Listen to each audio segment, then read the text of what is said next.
Ok, tu peux me mettre le diaporama, s'il te plaît? On va, sans plus tarder, démarrer, en tout cas, ce temps de ce que j'ai eu à cœur il y a plusieurs semaines déjà. Et le thème, c'est « Vivez la joie du ciel dès aujourd'hui ».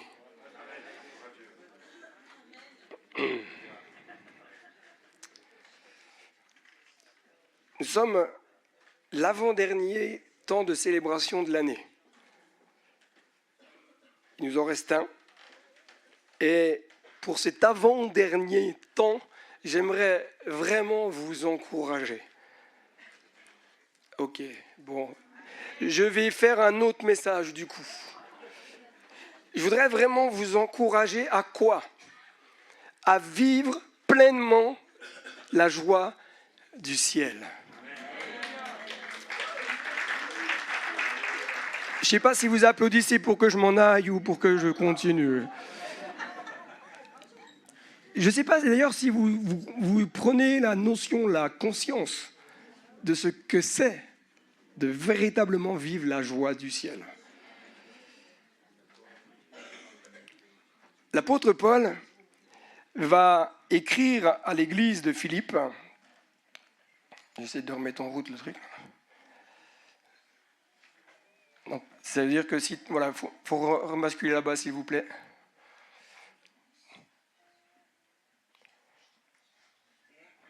Olivier n'a pas voulu faire des numéros de jonglage. Moi, je ne vais pas non plus vous faire un numéro de claquette. Paul va écrire, il va dire ceci. C'est pourquoi, mes très chers et très aimés frères, vous aimeriez qu'on vous dise des choses comme ça, les frangins? Non? Non, ok, bon, faut... Les sœurs, vous aimeriez qu'on vous dise mes très aimées sœurs, mes très chères sœurs?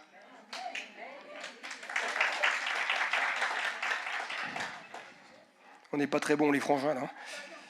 Ma joie et ma couronne. Continuez, mes bien-aimés, et demeurez fermes dans le Seigneur. Vous savez, lorsque on rentre dans le ministère, c'est comme dans les contrats d'assurance, on ne vous dit pas tout. On vous dit que les belles choses, et toutes les choses qu'il ne faut pas trop savoir au départ sont écrites en tellement tout petit que quand tu as signé, c'est trop tard. Mais quand tu rentres dans le ministère, il y a vraiment des moments de joie, des moments de grâce, des moments où tu te réjouis de voir des cœurs progresser, voir des personnes guéries, voir des personnes libres, voir des personnes cheminer avec Jésus, des personnes se donner à Jésus. C'est tellement glorieux. Ok. Alors, soit vous n'avez pas vu de conversion depuis très longtemps, ou alors il y a un autre souci. Quand on est dans le ministère, on se réjouit du progrès des autres. Enfin, on devrait se réjouir du progrès des autres. On devrait se réjouir des victoires des autres. La nature humaine et la culture française a du mal à se réjouir de ce que l'autre fasse mieux que lui. Ça, c'est propre de l'humain. Je ne sais pas comment c'est dans les autres pays étrangers. En tout cas, j'ai déjà été dans d'autres pays étrangers, mais je ne leur ai jamais posé cette question-là. Donc, je ne sais pas. Mais le propre de l'humain, c'est qu'il aime bien être le premier. La Bible me dit, tu sois le dernier, pour que l'autre soit le premier. Alors, c'est compliqué quand on est deux. Alors, qui c'est qui sera le premier, qui sera le dernier? Parce qu'on va se battre, là.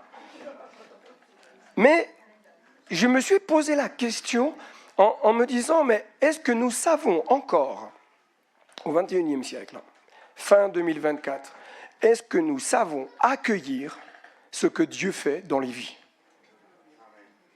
Mais vraiment, est-ce que nous savons vraiment accueillir ce que Dieu fait? Quand Dieu guérit, est-ce que nous savons accueillir? Quand Dieu libère, est-ce que nous savons accueillir? Quand Dieu manifeste sa gloire, est-ce que nous savons accueillir? Au lieu de regarder comment ça se passe, est-ce que c'est normal? Accueillir, c'est j'acclame le Seigneur. J'applaudis de mes deux mains, vraiment de plus fort que je peux, jusqu'à ce qu'on m'entende au stade Léo-Lagrange, là-bas. Ce matin, la gloire de Dieu était là. Est-ce qu'on accueille la gloire de Dieu?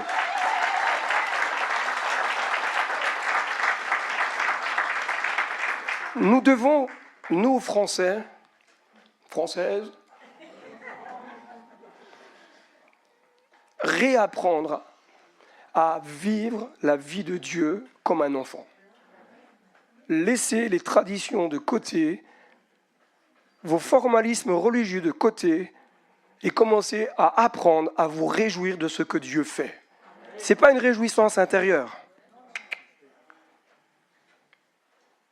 J'aime bien ce chant qui dit « Je veux me réjouir dans le Dieu de mon salut ». Mais il y en a, c'est tellement une réjouissance intérieure qu'on se demande s'ils sont vraiment heureux, quoi. Il y aura aussi dans la vie chrétienne, et ça je l'ai noté, c'est qu'il y aura aussi des moments de tristesse. On ne peut pas prêcher un évangile en disant « tout ira bien, jamais de problème, tu ne seras jamais au chômage, tu n'auras jamais de problème financier, tu n'auras jamais de problème de couple, tes enfants vont toujours très bien aller, tu n'auras jamais de problème de santé ». Ce n'est pas l'évangile. Et quand vous lisez les évangiles, ce n'est pas ça. Quand vous lisez la vie de l'apôtre Paul, Paul, il n'a jamais prêché, il n'a jamais enseigné de telles choses. Et ça fait partie de la vie chrétienne. Et ça fait partie des moments où parfois de tristesse. Tristesse de voir quoi? De voir l'ennemi gagner certaines batailles. Quand je prie pour quelqu'un qui est malade et que la personne n'est pas guérie, pour moi, ça m'énerve dans le sens où je me dis, mais c'est l'ennemi qui gagne une bataille. Il ne gagne pas la guerre. D'accord? Mais la bataille, là, présente, je me dis, j'ai peut-être pas eu assez de foi ou j'ai peut-être pas assez compté sur Dieu. Je ne parle pas de la foi de la personne, je parle de moi-même. Il y a des moments où on va être triste de voir des situations qui vont rester bloquées. Tu pries avec tout ton cœur et rien ne se débloque. Pour vous, ça ne vous arrive pas. Tu jeûnes et rien ne se débloque. Ça t'arrive, frère? Ah ben, on est dans la même barque alors. On va connaître des moments d'angoisse. Je ne sais pas s'il y en a qui connaissent ça. Moi, personnellement, ça m'arrive de temps en temps. Des fois, vous pouvez demander à mon épouse et on va être vrai, hein, ma chérie. Des fois, voilà, vous avez vu, là, je suis un peu enrhumé et tout ça, et là, j'ai eu quelques jours un peu compliqués. Amen. Ça c'est une super parole encourageante. Mais parfois, moi, parfois, je vais me coucher, parce que ça m'arrive quand même de dormir un peu de temps en temps, et d'un seul coup, là, t'es pris, t'as du mal à respirer, là, et dans ta tête, je ne sais pas vous, hein, mais moi, en tout cas, dans ma tête, c'est oh là là, moi, je me lève, il faut que j'aille faire autre chose et tout ça, et ça passe. Mais on va vivre des moments comme ça, et pourtant, on aime Dieu. Pourtant, on croit en Dieu.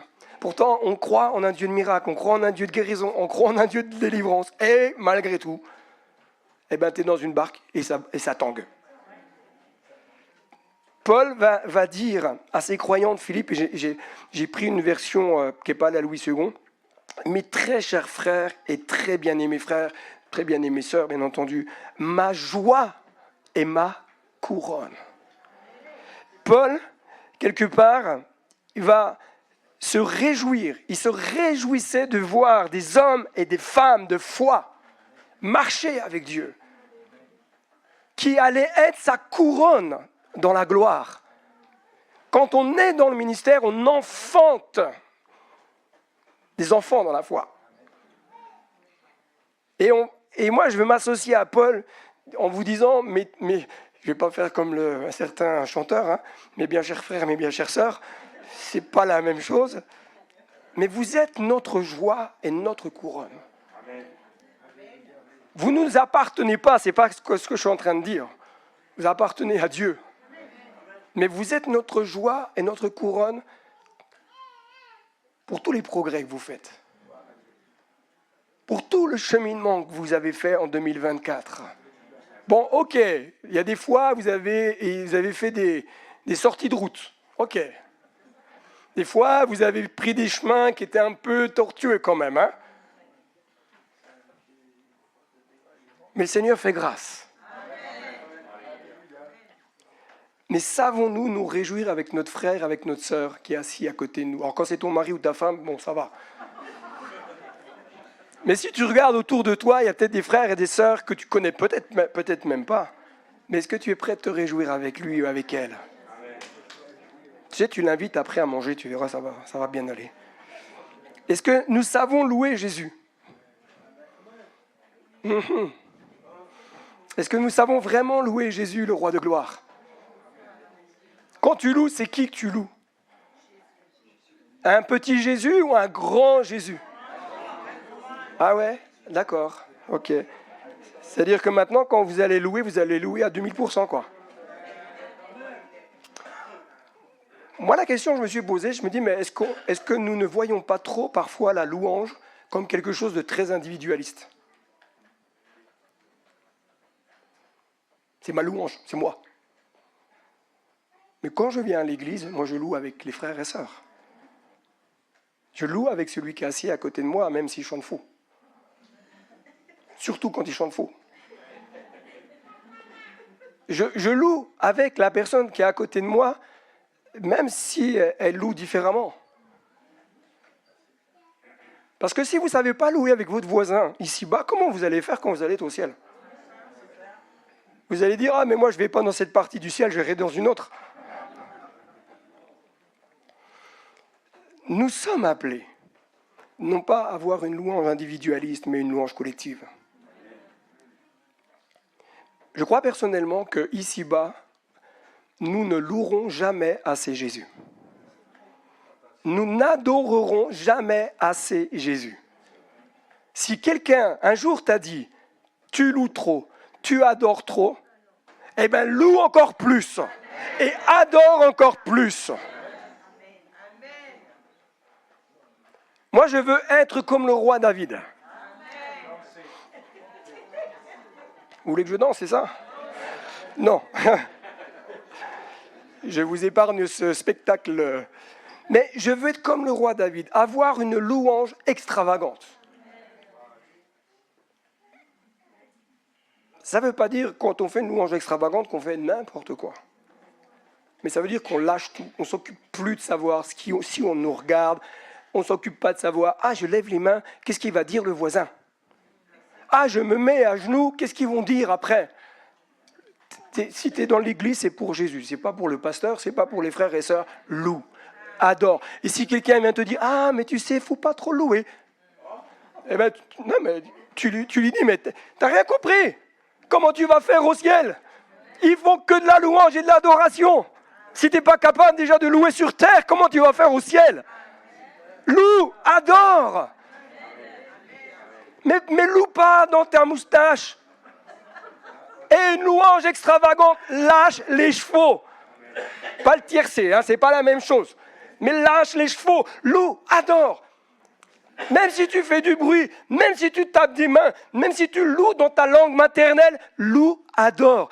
Quand nous étions à Épernay, nous avions... Oh, j'ai profité boire un coup. Tiens. Quand nous étions à Épernay, Marco, si tu nous regardes, je te bénis. C'est le frère qui s'appelle comme ça, Marco Rodriguez. C'est un frère qui vient du Brésil. Et il me disait souvent, il avait un peu de mal avec la langue française. Souvent, il me disait, mon frère. Il me dit, il y a trop de blablacar.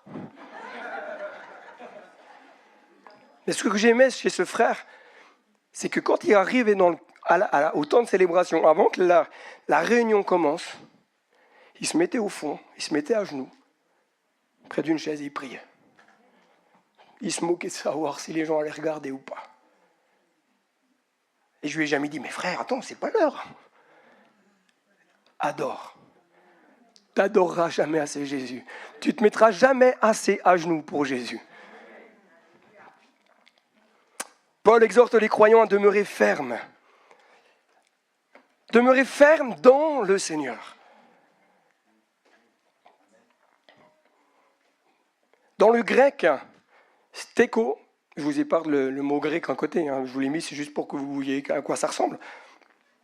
Sois debout. Mon frère, ma sœur, 2024, il y a peut-être des moments où tu n'as pas été debout. Il y a peut-être des moments où tu n'as peut-être pas persévéré. Il y a peut-être des moments où moi-même, je n'ai pas persévéré alors que j'aurais dû persévérer. Et j'ai demandé pardon à Jésus. Mais Paul nous rappelle, dit, demeure ferme. Reste debout. Ne te laisse pas ébranler. Tu peux prendre une droite, une gauche, mais reste debout. Il y en a qui aiment le MMA, là, l'UFC. Pas UFC que choisir, hein, MMA. C'est pas l'assurance non plus. Hein, mais vas-y, tu as le droit de lever la main. Hein. Oh. Moi, j'aime bien regarder. Ah, toi aussi. Ah, ok, on va faire un club, là. Moi, j'aime bien regarder. Vous savez ce que j'aime bien entendre? C'est quand il y a un chaos. Je dis, oh, vas-y, clac. Ah, et des fois, ils se mettent des... Mais quelle combativité. Moi, de toute façon, le gars, je rentre dans la cage, il ne m'attrape pas. Je cours trop vite. Et je saute de la cage. Mais quelle combativité ils ont. Même s'ils se font bien malmenés, ils restent debout. Et s'ils tombent, ils s'en relèvent. Les gars, je ne sais pas comment ils font, moi, mais... L'année, peut-être, elle n'a pas été facile pour toi. Tu as connu des hauts et des bas, des moments de tempête, des moments de questionnement, des moments d'inquiétude, des moments de crainte, de peur. Il y en a qui ça concerne? Ok, tous ceux qui n'ont pas levé la main, on va vous appeler à la repentance. Hein, parce que je pense que tout le monde aurait dû lever la main, mais bon. Je voudrais te dire quelque chose, mon frère, ma sœur. Jésus a toujours été là. Peut-être tu t'es posé la question si Jésus était là. Alors, si tu t'es posé la question, j'aimerais t'inviter à faire un exercice. Pas là tout de suite, mais quand tu vas rentrer à la maison. Tu vas prendre un temps avec Jésus. Tu mets, tu sais, de la louange instrumentale, soaking, là, quelque chose d'un peu calme, tranquille.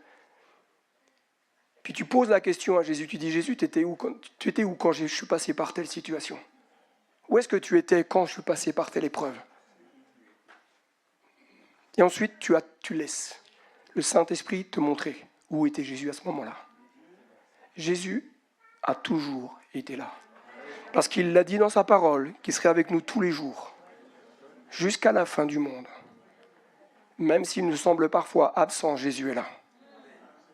Jésus n'est pas là que quand tout va bien. Jésus est là aussi quand tout va pas bien. Jésus n'est pas là que quand il nous fait du bien, dans le sens où on ressent sa présence. Parfois, il est là, même si on ne le ressent pas. Il est là. Mais tenez ferme, ne lâchez rien. Il y avait pendant quelques années, c'était un peu une phrase que j'utilisais souvent, on lâche rien. Il y avait un frère à Dell, il n'avait pas le permis, puis à un moment donné, il a commencé à essayer de passer le permis, c'était difficile pour lui. Il s'appelait Charles, enfin il s'appelle Charles, il s'appelle Charles, pas Charles Ingalls, hein, c'est Charles. Je dis, Charles, on lâche rien.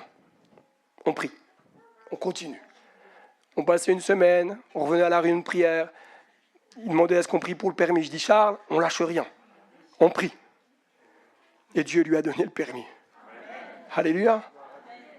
Dieu est là. Dieu est là. Alors, il y a 4 domaines où nous devons rester fermes.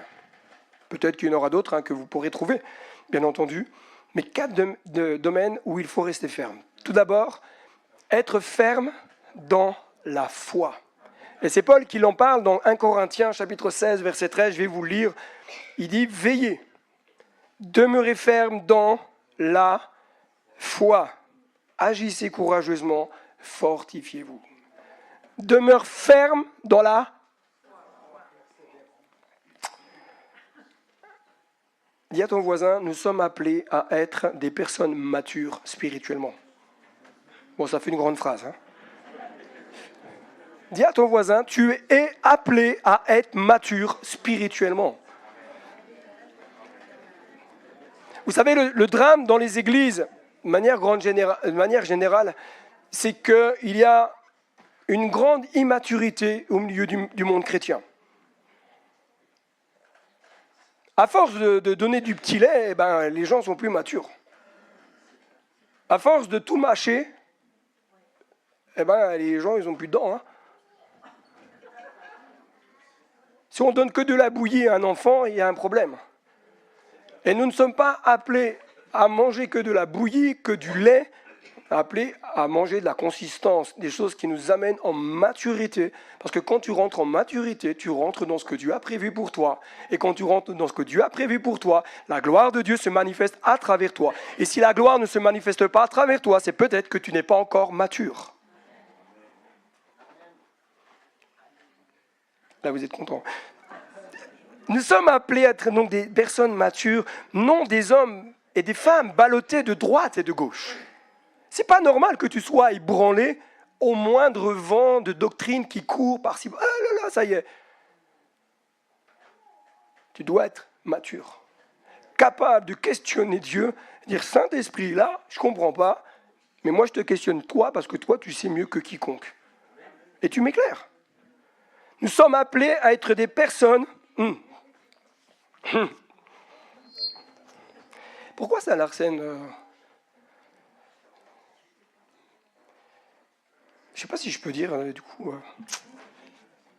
Si je peux, ouais. Ouais. Bon, de toute façon, je vais aller le lire quand même. Mais c'est juste un petit peu une politesse. Nous sommes appelés à être des personnes au caractère transformé par la puissance du Saint-Esprit. Attendez. Dites pas Amen trop vite, s'il vous plaît. Nous sommes... Oh là, j'ai plus de son, là.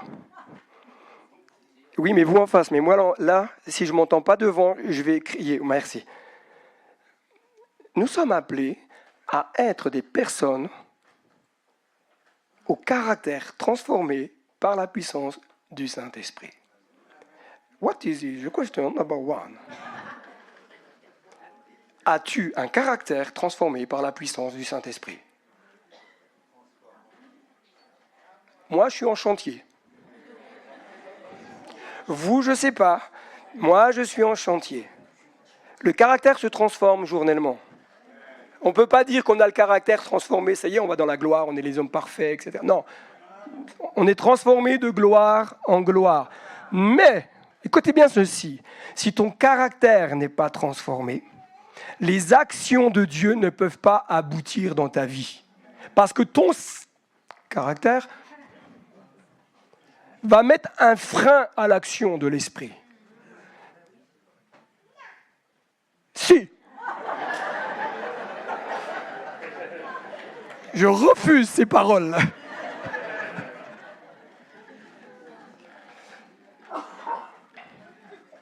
Si le caractère n'est pas transformé,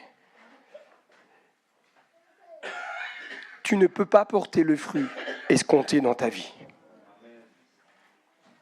Dieu ne pourra pas t'utiliser comme il le veut.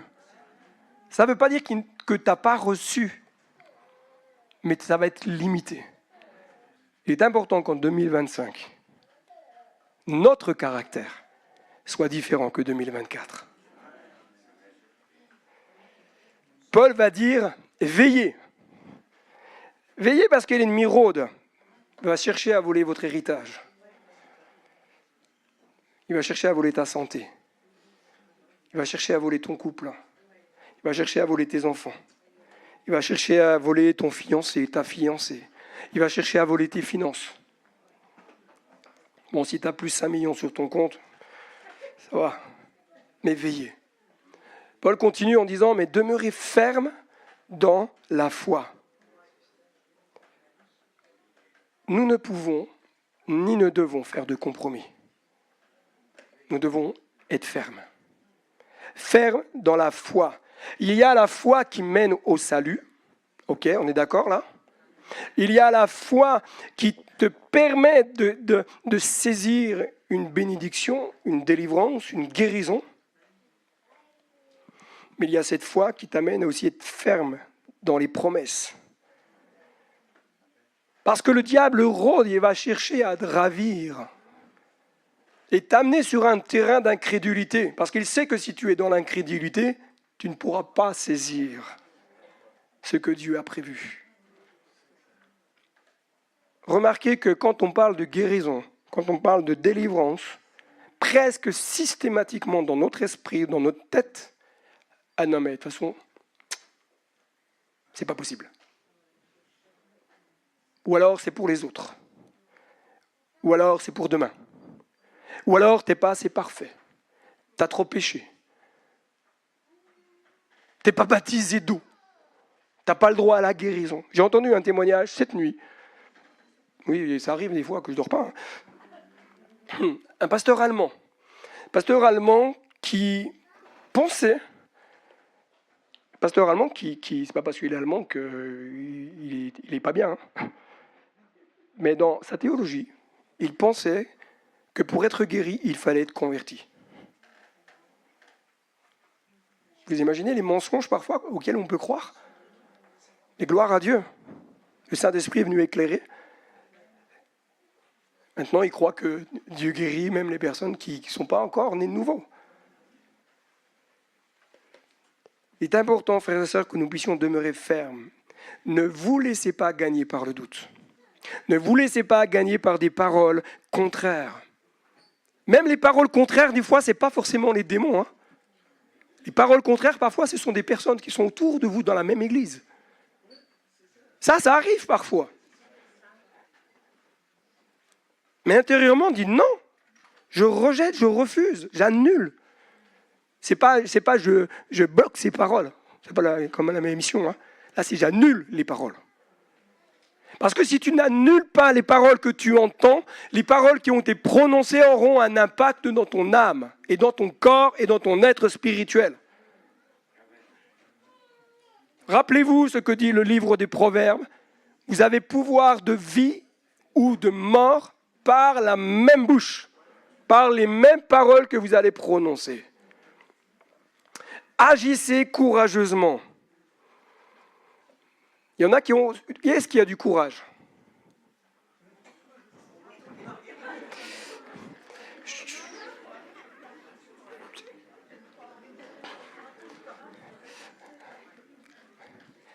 Ceux qui ont levé la main, est-ce que vous pouvez vraiment vous mettre debout?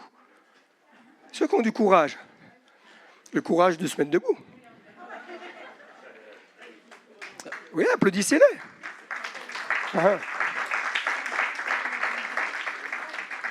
Ok, vous pouvez vous rasseoir. Maintenant, je vais demander aux autres de se lever. Tous ceux qui ne se sont pas levés, levez-vous. Allez-y. C'est un petit peu des temps d'activation ce matin. Est-ce que vous avez le courage de démasquer les manigances de l'ennemi? Faut avoir du courage. Dans le monde chrétien, il faut avoir du courage pour dénoncer les manigances de l'ennemi.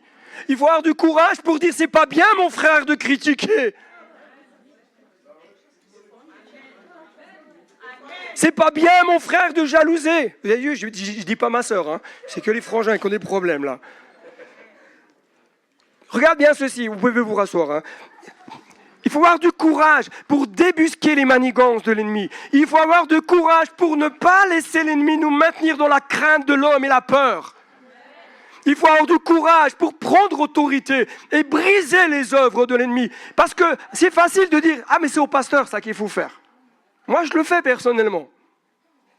Je le fais personnellement, pour moi-même, pour mon épouse, pour mes enfants, pour ma famille, pour l'Église. Mais c'est ton rôle aussi. De dire maintenant ça suffit. 2024, on n'y reviendra pas de toute façon. On ne pourra pas revenir en arrière. Ce n'est pas parce qu'on a vu, pas Murphy, je ne sais plus comment il s'appelle, la pièce de théâtre la semaine dernière avec l'acteur, qui était très bien joué par notre frère.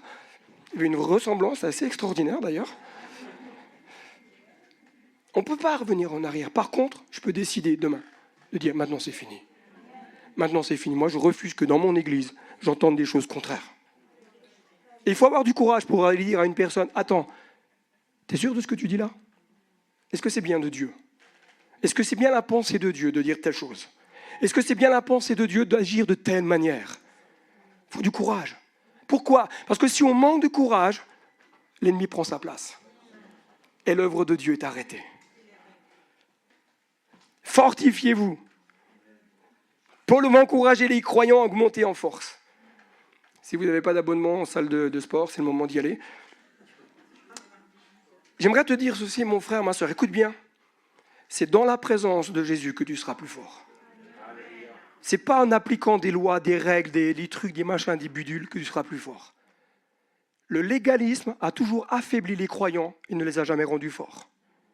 Par contre, un croyant qui prend du temps de se tenir devant Dieu, de chercher la face de Dieu, c'est un croyant qui devient fort. Et un croyant qui devient fort, c'est un croyant qui dérange. On ne reviendra pas en 2024. Mais par contre, tu peux prendre la décision de dire maintenant, je vais décider de commencer à chercher Dieu, à mettre des temps à part et véritablement de commencer à m'incliner devant Dieu et dire Seigneur, maintenant c'est toi que je cherche. Et prends le temps. Prends le temps. Il y a un chant qui dit prends le temps de rester devant Dieu. Prends le temps. Josué restait dans la présence de l'Éternel même quand Moïse sortait. Mais surtout ne me parlez pas de légalisme. Parce que c'est la grâce. Si je suis fort, c'est par grâce. Si je tiens, c'est par grâce. Si j'avance, c'est par grâce. Si je fais des progrès, c'est par grâce. Si je porte du fruit, c'est la grâce. Si j'exerce les dons spirituels, c'est la grâce. Et pas aucun mérite de dire « Ah, c'est parce que je fais ». Non. Même me tenir devant Dieu, c'est une grâce. Parce que je ne le mérite pas, mais Dieu m'a permis de me donner Jésus pour que je puisse entrer dans le lieu très saint et me tenir devant le roi de gloire. Par son esprit, le Père veut nous rendre plus forts que ce que nous étions au début de l'année. Amen. Heureusement que tu es là, mon frère, parce qu'autrement, je me sentais tout seul là. Être ferme dans le combat spirituel. C'est un autre point. C'est pourquoi prenez toutes les armes de Dieu afin de pouvoir quoi ? Résister. Parfois, on a du mal à résister. Pourquoi ? Parce qu'on ne prend pas les armes. Moi, je dis souvent, c'est comme si on allait sur un champ de bataille en tongs et en short. Si j'ai rien contre les tongs et les shorts. Mais je ne pense pas, mon frère, quand on va en OPEC, qu'on aille avec un tong et des shorts sur le champ de bataille. Je ne pense pas. Ça serait beau à voir. Mais rester pour résister dans le jour mauvais et tenir ferme après avoir tout surmonté. Tenez donc ferme, dira Paul. Ayez autour de votre taille la première des choses, la vérité. La vérité.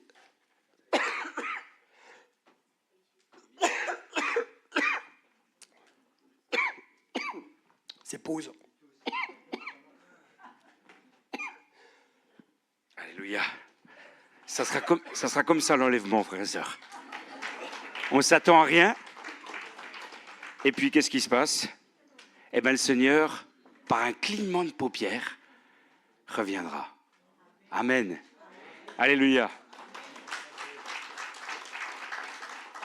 Vous avez souvent entendu le pasteur, des fois, qui dit, eh bien, Alléluia quand même.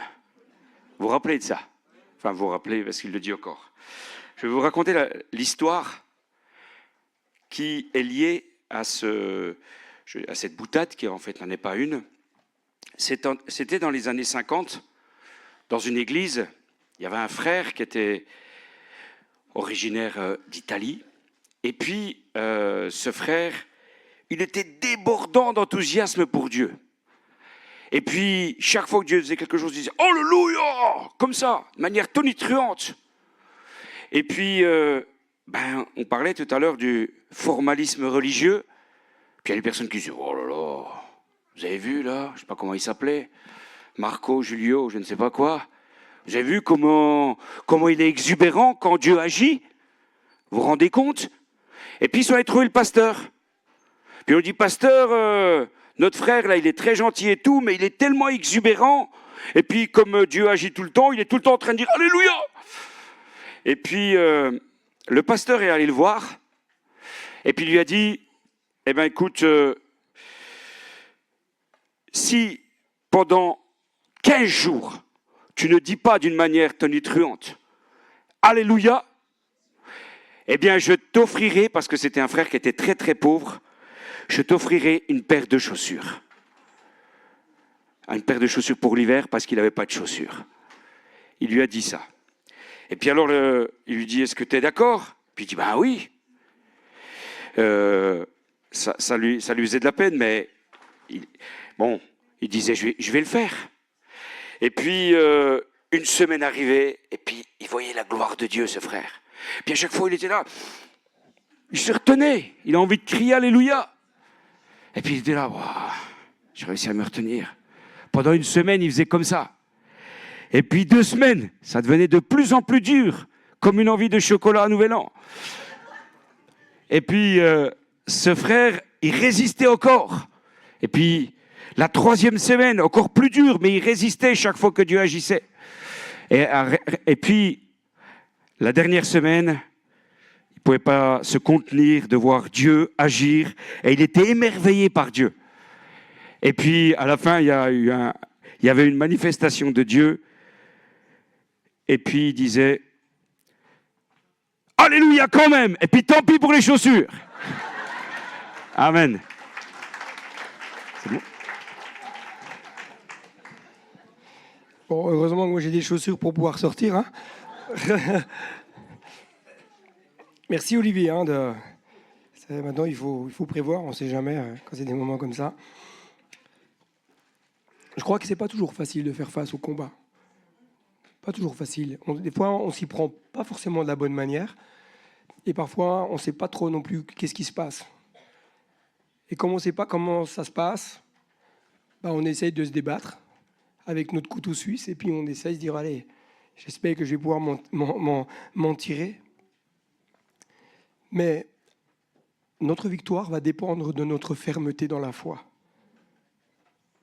Ta victoire va dépendre de ta fermeté dans la foi. Pas dans la loi, dans la foi. Dans le mot fermeté, il y a une notion qui est à souligner, c'est la notion de prix à payer. Le salut est gratuit.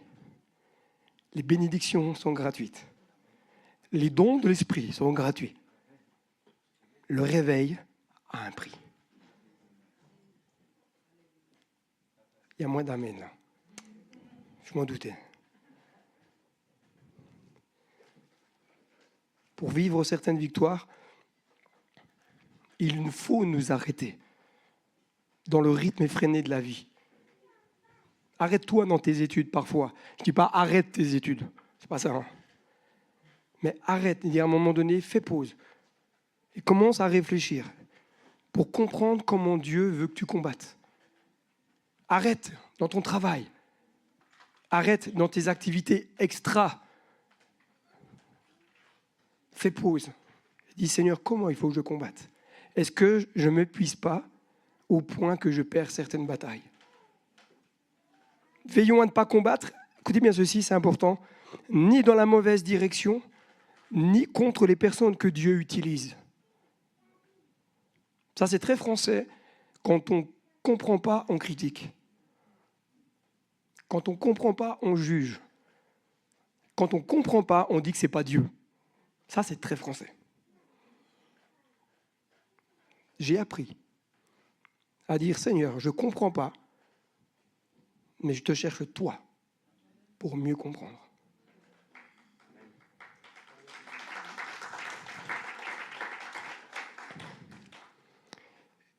Il nous faut tenir debout. Vous êtes d'accord? Si vous êtes allongé, vous êtes déjà cuit. Hein. Bon, je sais que la position corse, c'est quand même la plus belle des positions pour travailler, allongé. Je bénis nos amis corses, peut-être qui nous suivent ce matin, je vous aime.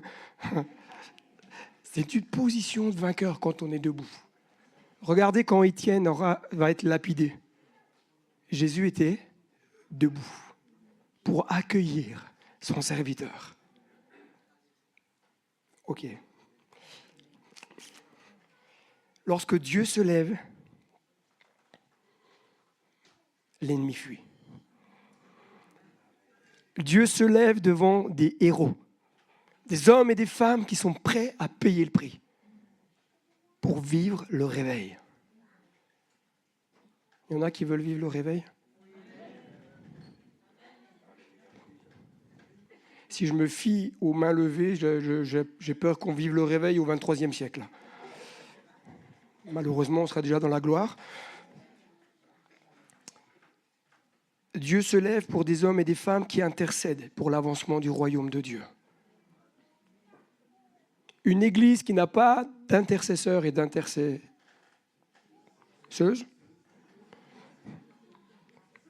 c'est une église qui ne progresse pas.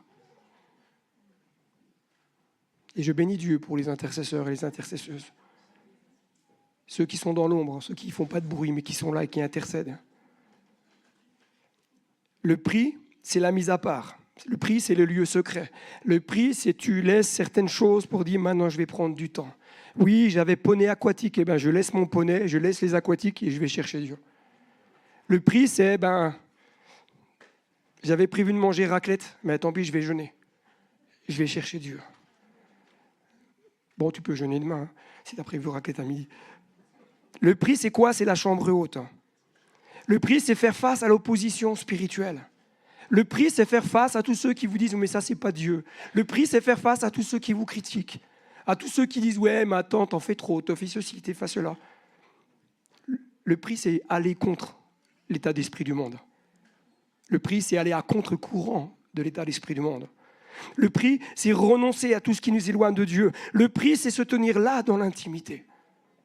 Il nous faut être dans l'équilibre de la parole. Oui, il y a l'intimité, mais il y a... Je disais mardi, on a eu un très très bon message apporté par Adrien, où il invitait notamment, il disait, en tout cas il soulignait qu'aujourd'hui on ne connaît plus les versets bibliques par cœur. On connaît le texte, mais la référence, pourquoi? Parce qu'on est dans l'ère du numérique et aujourd'hui ça va tellement vite, on a un téléphone, on clique juste « il est », paf, ça y est, on a une multitude de versets. Et sans s'être concerté avec Adrien, moi on n'en avait pas du tout parlé. Moi, alors je ne sais plus si c'est dans la même semaine ou la semaine dernière, Dieu m'a dit « ramène la parole là quand tu prêches. Ramène la parole écrite quand tu prêches. » Et je vous encourage, c'est pas, comprenez bien, il n'y a pas une loi qui dit qu'il faut. Mais je vous encourage à venir à l'église avec la Bible papier. Parce que vous allez découvrir et peut-être redécouvrir les profondeurs, les merveilles de Dieu. Quand vous lisez un texte sur papier et que vous lisez un texte sur écran, c'est pas pareil. C'est pas pareil. Bon, là, je parle comme un vieux. Mais revenez avec la parole. Si vous n'avez pas de Bible, papier à la maison, il y a l'Excédre qui n'est pas très loin. Être ferme dans les instructions de Paul. Paul, il va dire ceci, « Ainsi donc, mes frères et sœurs, tenez ferme et retenez les enseignements que nous vous avons transmis, soit oralement, soit par la lettre. » Paul, il va transmettre diverses choses. Je vais rester là-dessus. L'importance de garder l'amour, l'importance de partager l'évangile, l'importance de tenir ferme dans la prière, l'importance de vivre dans la sainteté. Ça, c'est important aussi dans le monde chrétien, de rappeler que la sainteté, ce n'est pas une option. Je ne peux pas vivre une vie dissolue et puis dire ah, j'aime Jésus et puis je fais ce que Dieu me demande. Non, règle tes choses et puis après tu reviendras. L'importance de se préparer à l'avènement de Jésus. Et si Jésus revenait maintenant, est-ce que tu es prêt, vraiment? Je ne suis pas là pour culpabiliser, hein, comprenez-moi bien. Je ne fonctionne pas comme ça. Mais quand même, si Jésus revient maintenant, est-ce que tu es prêt à rencontrer le Sauveur? Si tu n'es pas prêt, mon frère, ma soeur, règle ta vie, donne ta vie, renonce à ton péché. Je ne dis pas qu'il faut que tu sois parfait, mais accepte que Jésus vienne demeurer dans ton cœur par le Saint-Esprit. Être ferme dans la liberté que nous avons en Jésus. C'est Paul qui dit, c'est pour la liberté que Christ nous a affranchis. Ce n'est pas pour la loi, c'est pour la liberté. Il dit, tenez donc ferme et ne vous remettez pas de nouveau sous le joug de la servitude. Les Galates, ils ont connu la grâce et ils sont retournés à la loi. Je dis, ouais, qu'est-ce que tu n'as pas compris là, mon frère? C'est un aspect important que nous devons tous garder. Je vais demander à l'équipe de louange s'ils peuvent peut-être revenir. nous devons être fermes pour ne pas retomber dans les rudiments du passé. Nous devons être fermes pour ne pas retomber dans les travers du passé. Nous devons être fermes pour ne pas répandre des droits humains sur les autres. Christ est venu pour nous rendre libres.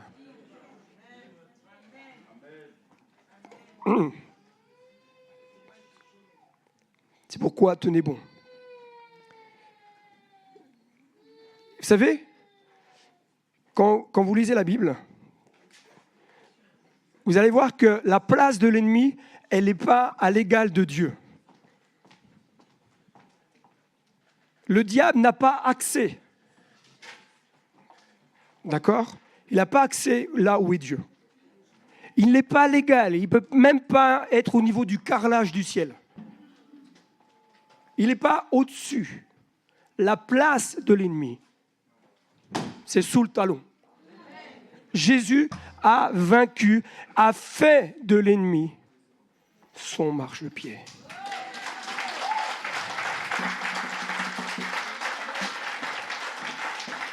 Ton ennemi est déjà vaincu en réalité. Ta dépression est déjà vaincue. Ton addiction est déjà vaincue. Ton péché est déjà vaincu. Les oppressions que l'ennemi envoie dans ton existence sont déjà vaincues. Jésus a pris les actes dont les ordonnances nous condamnaient, ont été cloués à la croix. Ça a été vaincu. Tu peux le déclarer ce matin. Oh, réjouissez-vous sans cesse, va dire Paul. Est-ce qu'on va se réjouir ce matin? Yes! Réjouissez-vous sans cesse dans le Seigneur. Oh, je le dis encore une fois, c'est Paul qui dit, réjouissez-vous. Vous savez quoi, mon frère, tourne-toi vers ton voisin et dis-lui, la joie du Seigneur est indispensable dans ta vie. Elle est indispensable. Si tu es triste à l'intérieur de toi, laisse plus de place à Jésus. Laisse plus de place au Saint-Esprit. Vous savez que Dieu se réjouit. Dieu rigole même de ses ennemis. Vous imaginez Dieu rigoler? Ça, c'est bizarre. Comment ça, Dieu rigole? Oui. Dieu se rit d'une façon, tu ne peux rien faire. Tu peux absolument rien. Regardez bien. Paul va dire, soyez dans la joie. Soyez joyeux. Soyez dans l'allégresse. Des sujets de réjouissance. Regardez bien. Ne soyez point tristes, puisque la joie de l'Éternel est votre force. Ce n'est pas la force de Dieu qui fait que tu es joyeux. C'est la joie de Dieu qui fait que tu es fort. Commence à dire, je suis joyeux.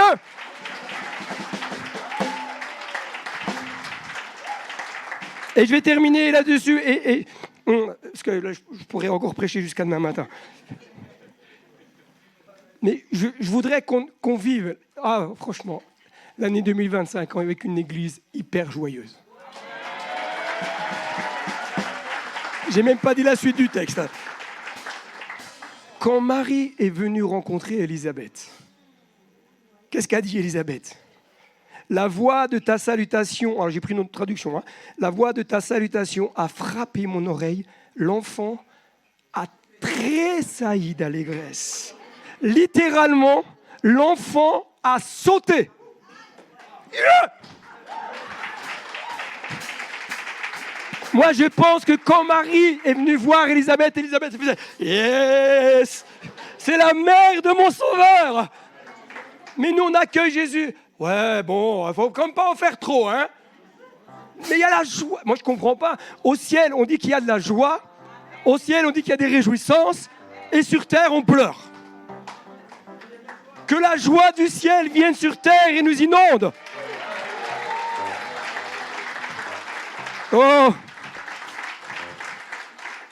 Jésus va dire, Évangile de Luc 10, 21, lisez les textes à la maison. En ce moment même, c'est pas lui qui a dit ici, en ce moment même, il dit, Jésus tressaillit de joie par le Saint-Esprit. Le Saint-Esprit t'amène à leur joie, t'amène à te réjouir, t'amène à sourire. Tourne-toi vers ton voisin, fais-lui le plus beau sourire que tu peux. Tu dis yes, tu lui montres toutes tes dents. Et il dit, je te loue, Père du ciel et de la terre, de ce que tu as caché ces choses aux sages et aux intelligents, et de ce que tu les as révélées à qui? À ceux qui sont comme des enfants. Oui, Père, je te loue. Je te loue avec la joie. Je te loue avec la grâce. Je te loue pour ton amour. Je te loue pour la paix. Je te loue pour ta bonté. Oh, Jésus. Est-ce que ce matin, on peut se lever ensemble? Dire, Seigneur, je veux être dans la joie. Je veux bénir ton nom. Je veux t'exalter. Je veux danser de joie. Alléluia. Loue Dieu, adore. Et à la maison, tu peux te mettre debout sur ton canapé et louer Jésus. Amen. Je chanterai de tout cœur les merveilles de mon papa Yahweh.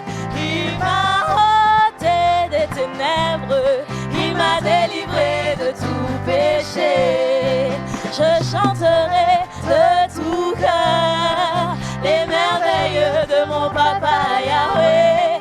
Il m'a ôté des ténèbres, il m'a délivré de tout péché. Mon papa est fidèle, il ne m'abandonne jamais. Je n'ai plus rien à craindre, car Yahweh m'a libéré. Je suis dans la joie, une joie immense. Je suis dans l'allégresse, car Yahweh m'a libéré. Je suis dans la joie, une joie immense. Je suis dans l'allégresse, car Yahweh m'a libéré. Je chanterai de tout cœur les merveilles de mon papa Yahweh, qui m'a ôté des ténèbres, il m'a délivré de tout péché. Je chanterai de tout cœur les merveilles de mon papa Yahweh, qui m'a ôté des ténèbres, il m'a délivré de tout péché. Mon papa est fidèle, il ne m'abandonne jamais. Je n'ai plus rien à craindre, car Yahweh m'a libéré. Je suis dans la joie, une joie immense. Je suis dans l'émotion, car Yahweh m'a libéré. Je suis dans la joie, une joie immense. Je suis dans l'émotion, car Yahweh m'a libéré. Amen. Alléluia. Ah. Je le loue avec ma voix. Je le loue avec ma voix. S'il me manque ma voix, et s'il me manque les mains, je le loue avec mes pieds. S'il me manque les pieds, Je le loue avec mon âme. et s'il me manque l'âme, c'est que je le loue là-haut. Je le loue avec ma voix. Je le loue avec ma voix. Je le loue avec ma voix. Je le loue avec ma voix. S'il me manque la voix, Je le loue avec mes il mains. me manque mes mains. Je le loue avec mes pieds. Il me manque mes Je pieds. le loue avec mon âme. S'il me manque mon âme, C'est que je le loue là-haut. je le loue là-haut. C'est que je le loue là-haut. Je le loue là-haut. C'est que je le loue là-haut. Je le loue là-haut. C'est que je le loue là-haut. Oh, louez, louez.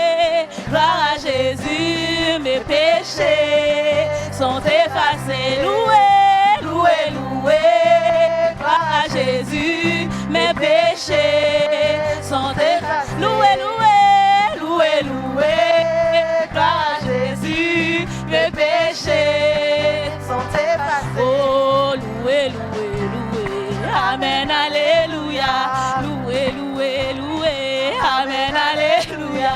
Loué, loué, loué. Amen, alléluia. Loué, loué, loué. Amen, alléluia. Oh, que ton feu, Seigneur, brûle en moi. Que ton feu, Seigneur, Brûle en moi. oh, brûle en moi, brûle en moi, brûle en moi, brûle en moi, brûle en moi, brûle en moi, brûle en moi, brûle en moi, brûle en moi, brûle en moi, brûle en moi, brûle en moi, brûle en moi, brûle en moi, brûle en moi, Sur tes enfants. brûle en moi, brûle en moi, brûle en moi, que ton feu, Seigneur, brûle en moi, que ton feu, Seigneur, brûle en moi, brûle en moi, brûle en moi, brûle en moi, brûle en moi, brûle en moi, brûle en moi, brûle en moi, brûle en moi, brûle en moi, brûle en moi. Alléluia. Amen.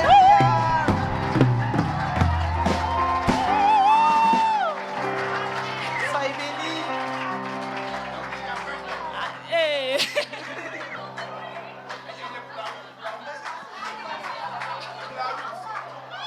Ensemble louons le Seigneur, il est vivant. Ensemble louons le Seigneur, il est vivant. Ensemble louons le Seigneur, il est vivant. Ensemble louons le Seigneur. Et je dis, ah, louons le Seigneur, il est vivant.